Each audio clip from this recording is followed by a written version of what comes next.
안녕하세요. 매일 아침 말씀 묵상에 오신 여러분을 진심으로 환영합니다. 12월 2일 월요일, 내가 반드시 다시 오리라. 생각할 문제, 예수님은 염려하는 제자들에게 어떤 약속을 하셨는가?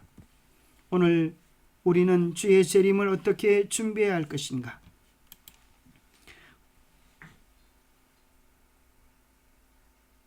우리에게 주는 교훈은 무엇인가? 예수님께서 머지않아 떠날 것을 말씀하셨습니다.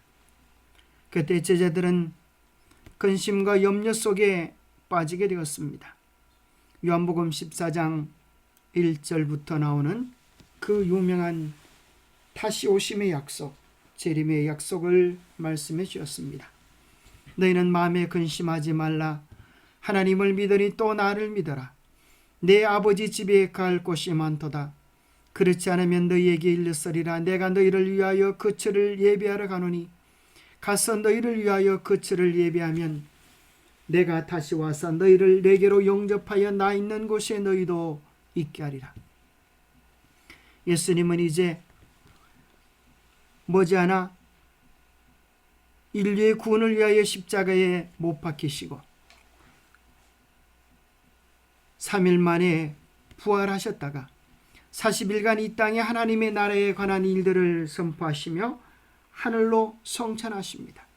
성천하시면서 분명한 약속을 해 주셨습니다. 요한복음 14장에서 말씀하셨듯이 다시 한번 내가 가심을 본 그대로 다시 올 것이라고, 천사들이 주님이 가심을 본 그대로 다시 오실 것이라고 선포해 줍니다. 예수님이 다시 오실 재림의 소망, 그것은 예수님을 기다리는, 예수님을 믿는 모든 기독교 신자들의 간절한 소망입니다.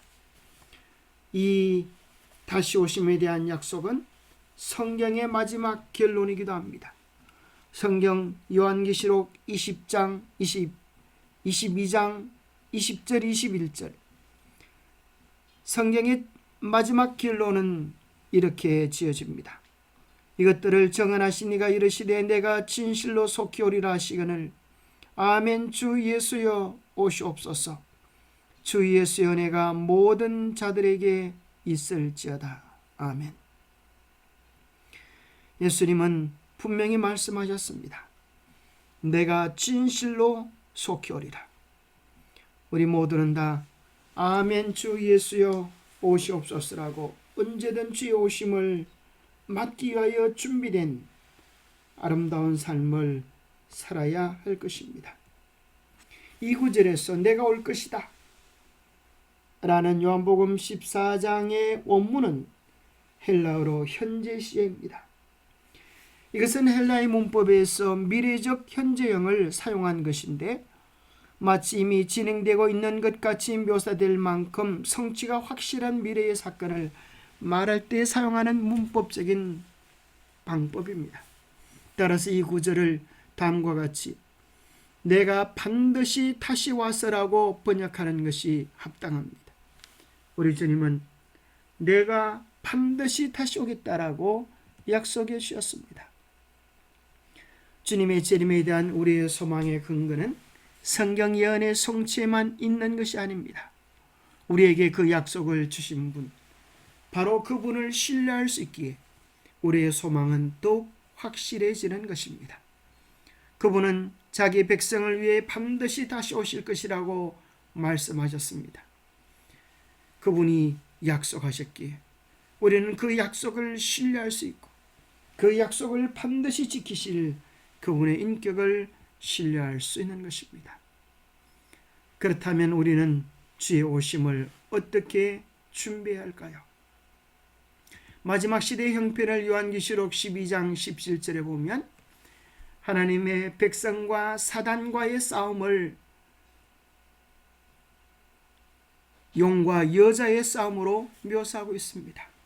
용은 사단 마귀를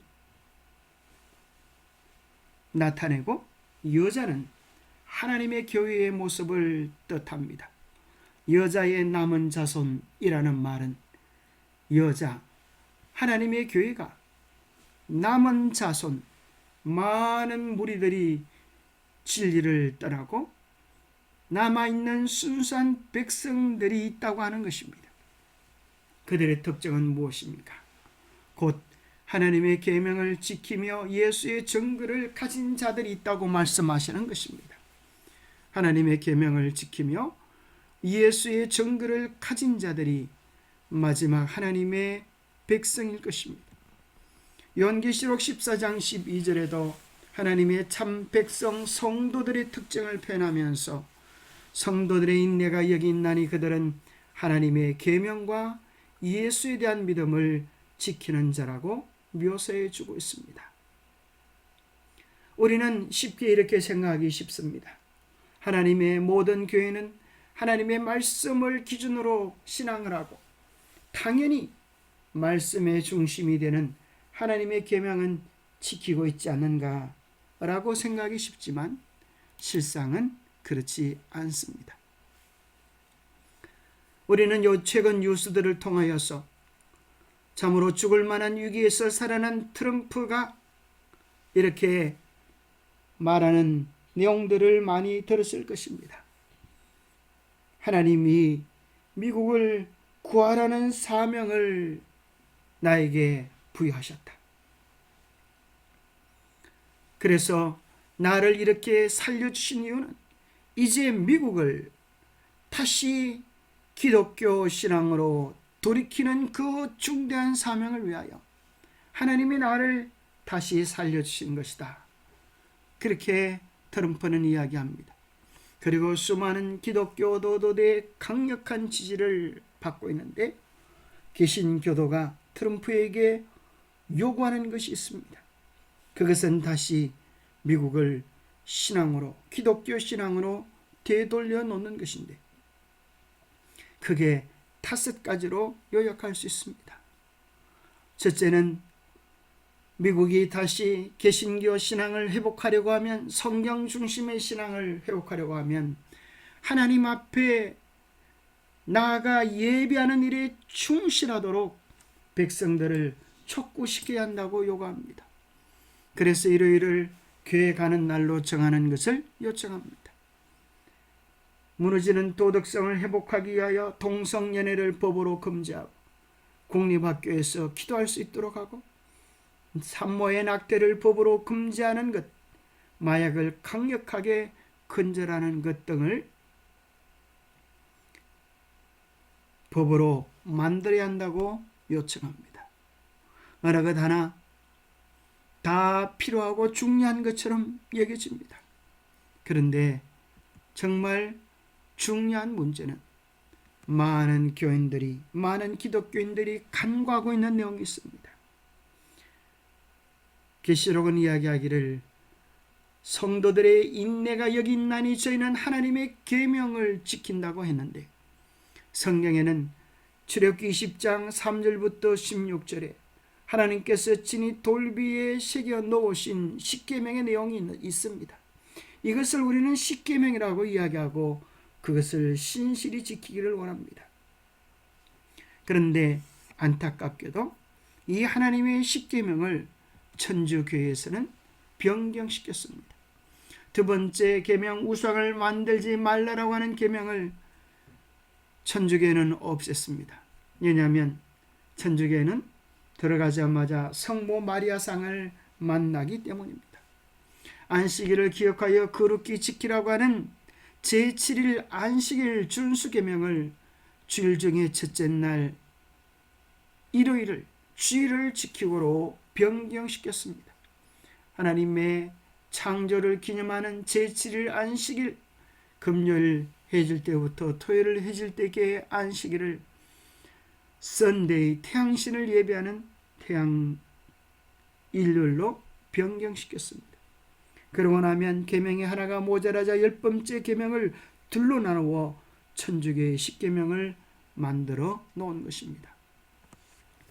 그래서 트럼프는 바로 이 4번째 계명을 일요일로 변경시킨 오늘 수많은 기독교인들이 아무런 문제 없이 당연히 지키고 있는 주일 성수를 지키도록 강요할 것은 명백한 일인 것입니다.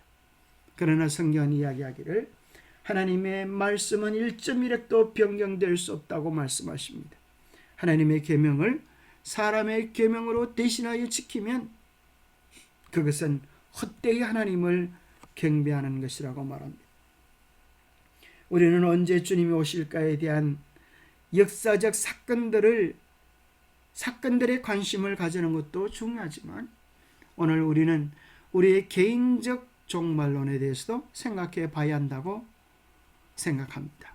시편 39편 4절에서 7절에 보면 이런 말씀이 있습니다. 여호와여 나의 종말과 연한이 언제까지인지 알게 하사 내가 나의 연약함을 알게 하소서. 나의 종말이 있다는 것입니다. 내가 언제 죽을지 알 수 없는 것입니다.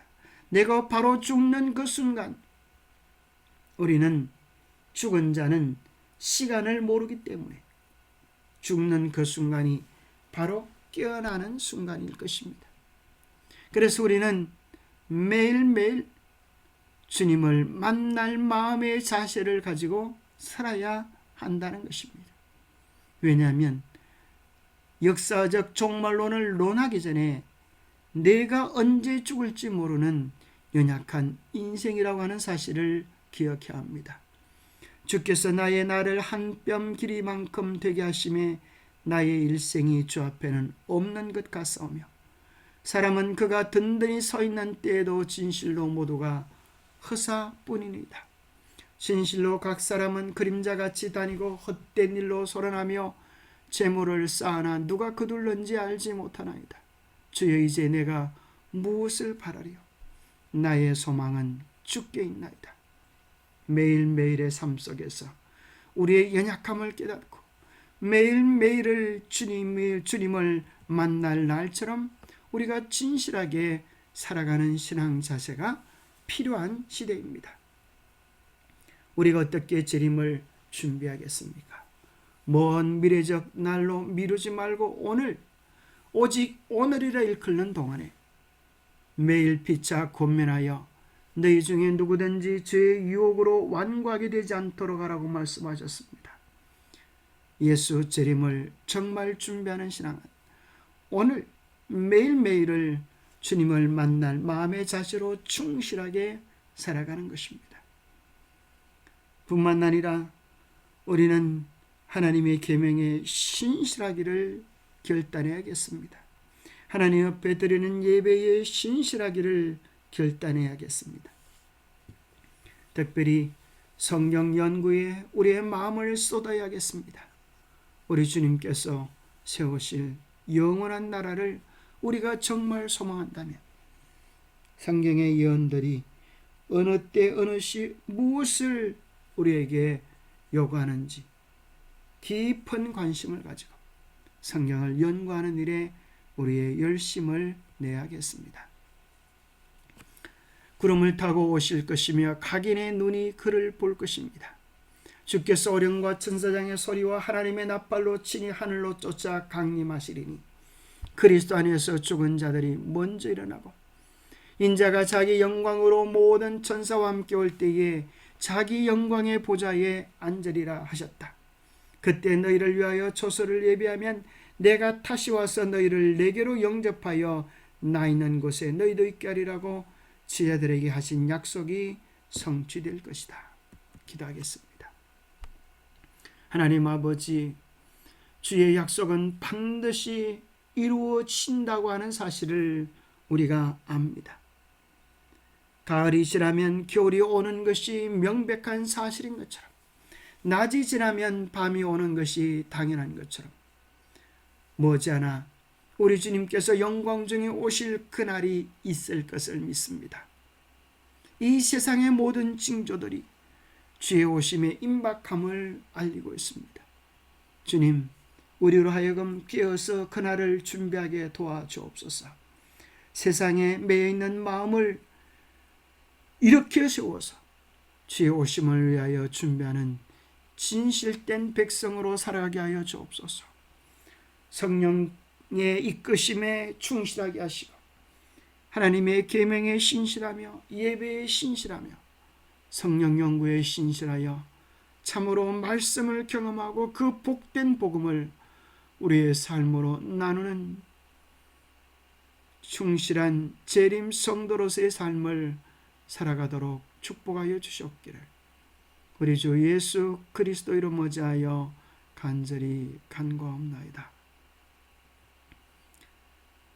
매일매일 신랑을 기다리는 신부처럼 하늘을 사모하는 마음으로, 주님을 사모하는 마음으로 그렇게 진실되게 아름답게 살아가는 우리 모두가 되시기를 축복합니다. 감사합니다.